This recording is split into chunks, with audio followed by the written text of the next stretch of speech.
예, 상당히 만들기가 어려운데 금방 만들었네요.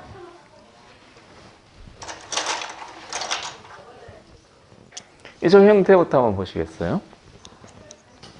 수상전의 원칙부터 보시겠습니다. 바깥부터 메운다는 거죠. 예, 바깥부터 메워 나가는데, 예, 바깥쪽에 메우면 그냥 잡혔어요.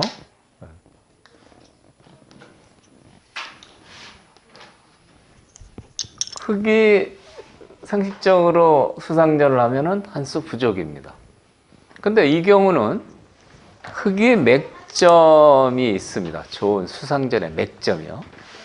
그러니까 제가 얘기 드린 세 가지 원칙 외에 수상전을 할 때는 이 맥점, 급소가 중요한 겁니다. 지금 이런 경우 상식적으로 원리 원칙에 따라서 메우면 한 수 부족이 되죠. 그런데 이길 수가 있어요. 어떻게 두면 이길 수가 있느냐?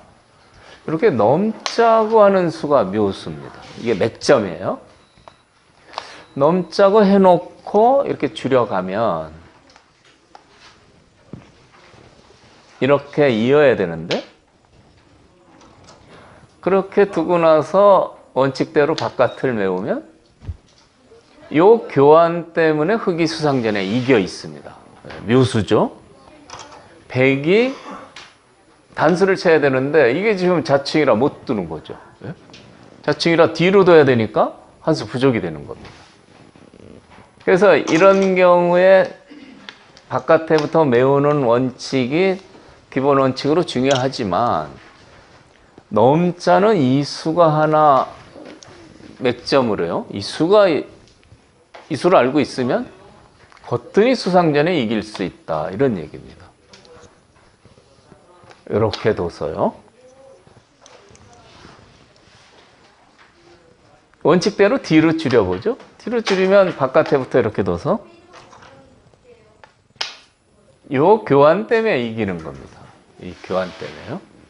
그러니까 바깥에부터 메운다, 공통공배는 자칭이다라는 걸 알고 있어도 맥점까지 알면은 불리한 상황에서 국면을 역전시킬 수 있죠. 이 경우도 그냥 이런 식으로 두는 거는 얘기가 안 되는 거 아닙니까? 바깥에부터 메워야 되는데 그냥 메우면은 한 수 부족인데 이 교환이 중요한 겁니다. 지금 뒤늦게 교환을 하면 이렇게 단수를 치겠죠? 공통공배 자충이지만 지금은 단수 칠 때는 괜찮은 겁니다. 그래서 여기서 이렇게 두면 이렇게 잡히니까요. 그래서 이걸 먼저 두면 한 수 빠르게 잡는 거죠. 요거는 수상전의 첫 번째 원칙하고 수상전의 맥점을 같이 동시에 사용해서 잡는 겁니다. 이쪽 형태 보시죠. 흙이 백하고 수상전을 하는데, 제가 뒤에부터 메우는 게 기본이라고 했는데, 이렇게 들어가면 이게 뭔가 안쪽에서 돌이 들어가죠? 이렇게 막아서 여기를 먹여쳐도 때리면, 여기 먹여쳐봐야 소용없습니다. 때리면 유가무가 형태가 되는 겁니다. 흙은 집이 있고 백은 집이 없어서 이쪽을 들어갔더니 자충이 돼서 죽었다, 이렇게 되는 겁니다. 뒤로 메우는 게 보통이지만 여기서 백은 이수가 좋아요. 여기가 집 모양을 파괴하는 급소거든요. 여기를 두면 끊으면 단수로 잡히죠. 이렇게 두면은요, 그때는 이렇게 둬서 촉촉수로 오히려 흙이 잡히게 되는 겁니다. 여기를 둬도 그냥 이으면 그만이죠. 뒤로 둬도 단수 치면은 못 있습니다. 그러니까 이런 경우에 뒤에부터 줄이는 원칙으로 두면, 제가 수상전에 유가무가 두 번째 원칙이 좋다고 했는데 첫 번째 원칙대로 이렇게 두면 이 치중으로 거꾸로 잡혀버려요. 그래서 이런 경우는 어떻게 해서 흙이 수상전에 이기느냐? 첫 번째 원칙을 써야 됩니다. 두 번째요. 두 번째 원칙을 써야 되는데 두 번째 원칙이 유감과를 만드는 거죠. 집을 만들면 이 수상전에 이길 수 있다. 이런 얘기입니다. 그 집을 만드는 급소는 여기가 급소죠. 그러면 이제 수상전 원칙대로 뒤로 줄여 보겠습니다. 뒤로 줄여야 돼요. 지금도 여기 두면 바로 단수죠. 여기 잡힙니다. 뒤로 줄여야 되는데 뒤로 줄이고 있으면 여기를 100이 못 들어가서 유감과로 잡히는 겁니다. 제가 공통공부의 강조는 계속 하겠는데요. 지금도 이 가운데 공통공부를 두면 단수 쳐서 잡히죠.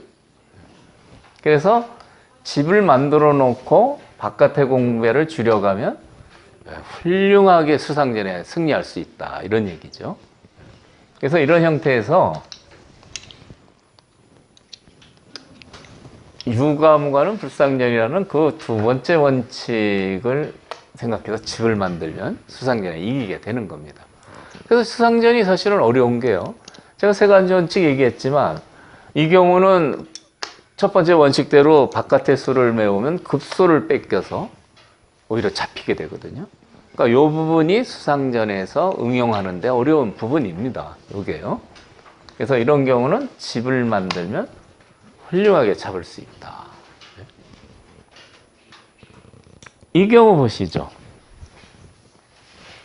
이 경우 이제 수상전을 하는데 이제 바깥에부터 이렇게 줄였어요. 줄이면 이어서 어떻게 됩니까?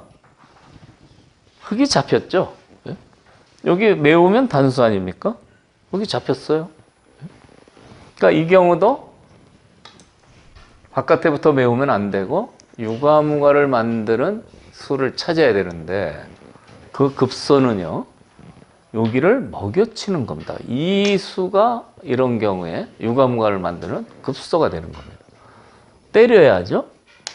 때린 다음에 그때 바깥에 이렇게 줄이면 이어서 잡으러 가지만 뒤로 줄여서요.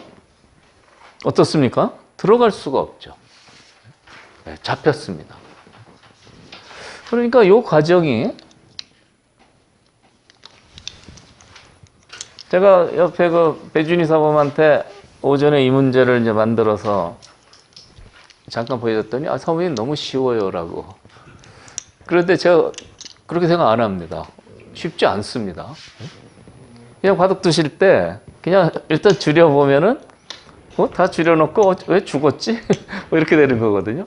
이 경우에 유감과를 이용하지만 하나 먹여치는 맥점은 알아두셔야 된다. 이건 여기는 집을 만드는 급소를 알아둬야 되고요. 이쪽은 요 넘자고 선서는 급소를 알아둬야 된다. 이겁니다. 그러니까 원칙은 알지만 거기에 실전에 따르는 그 실전 전투를 할 때는 이런 급소를 많이 아셔야 돼요. 급소요. 먹여치고 이렇게 두면 안 됩니다. 이렇게 두면은 집을 만들어서 비겨버려요.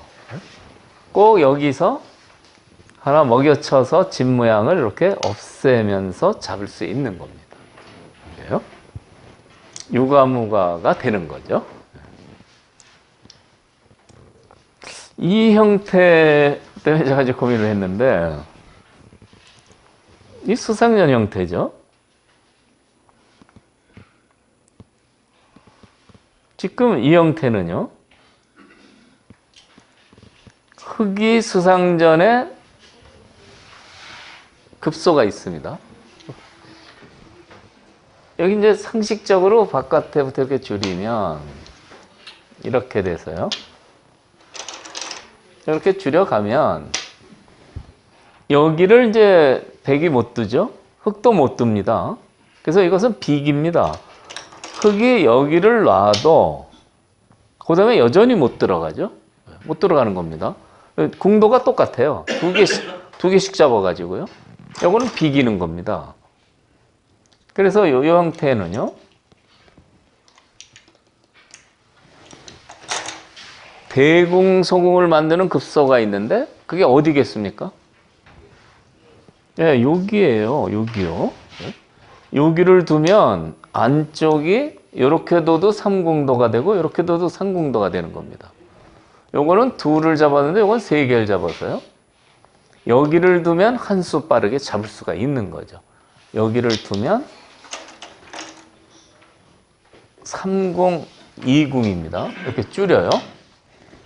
이 상황에서 백이 잡으려면 이 공통궁의 단수를 쳐야 됩니다. 단수 치면 결과가 어떻게 될까요? 하나 때려서 수가 늘고요. 치중할 때 단수 치면 그만이죠. 네. 단수 치면 잡혔습니다. 그래서 이런 경우도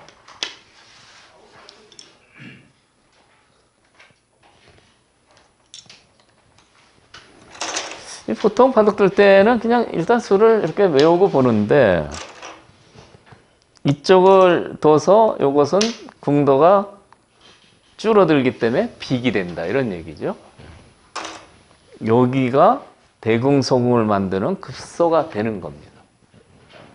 그 왼쪽에 두면 안 돼. 고기가 아니라 흑기. 여기요? 여기는 자기 궁도를 줄이는 자리가 되죠. 네. 요거는 두 개밖에 안 되죠. 요거는 궁도가 늘어난 겁니다. 여기 맛보기라.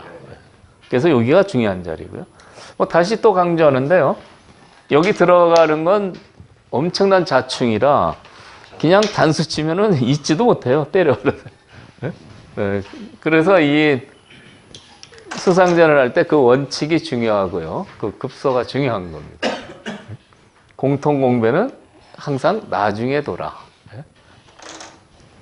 제가 수상전 강의하면서 이 얘기는 앞으로도 여러 번 할 겁니다. 그래서 이건 대궁소궁을 이용한 수상전 문제죠. 그래서 제가 기본 원칙을 설명드리고, 그 다음에 그 응용 방법을 예를 들었는데요. 그 얘기 중에 이 급소를 찾는 게 중요했어요. 네, 이렇게요. 전부 이 수상전의 급소죠. 이런 자리요. 그래서 사실은 실전에서는 이 수상전의 급소, 수상전의 맥점을 아는 것이 굉장히 중요합니다. 그래서 수상전의 맥점에 대해서 이제 앞으로 좀 설명을 쭉 드릴 건데요. 오늘은 그 세 번째 페이지요. 대표적인 수상전의 맥이 두 가지 나와 있습니다. 거기에 대해서 좀 설명을 드리겠습니다. 흑선인데 백세모로 뒀을 때 백을 잡는 급소를 한번